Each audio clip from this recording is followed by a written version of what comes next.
In the summer of 1518, the streets of Strasbourg witnessed something truly bizarre.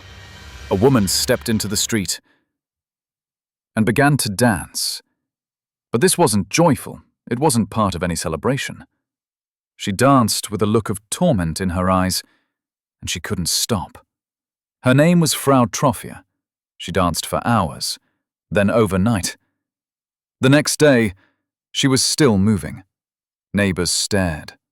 Some laughed. But as days passed, laughter turned to fear. Within a week, 34 others had joined her.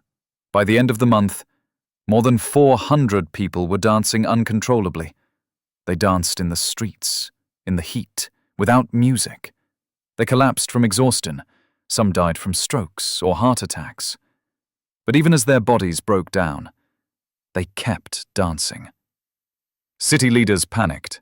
They turned to physicians who diagnosed the outbreak as hot blood. The cure? More dancing? So, in a decision that would only make things worse, they built a stage. They brought in musicians. They even hired professional dancers, thinking the afflicted just needed to burn off the madness. But it only deepened the horror. The dancers didn't laugh. They didn't speak. They writhed, screamed, cried, and still they danced. Desperation turned to superstition.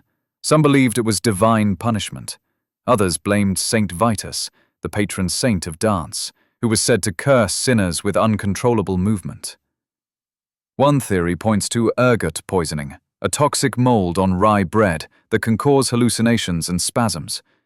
But ergot usually causes paralysis, not rhythmic movement. And how would it spread so precisely, and only cause dancing? Another explanation?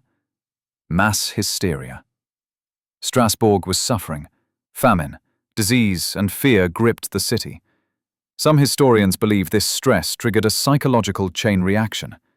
Eventually, the city reversed course. Music was banned.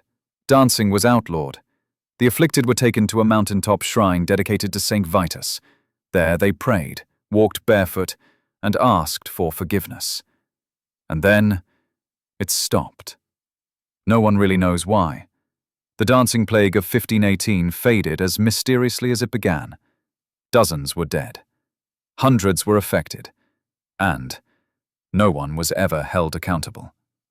To this day, it remains one of the strangest medical and psychological events in recorded history. Was it disease, trauma, faith, fear, or something even stranger? Whatever the cause, the people of Strasbourg danced themselves into history. And no one has ever danced like that.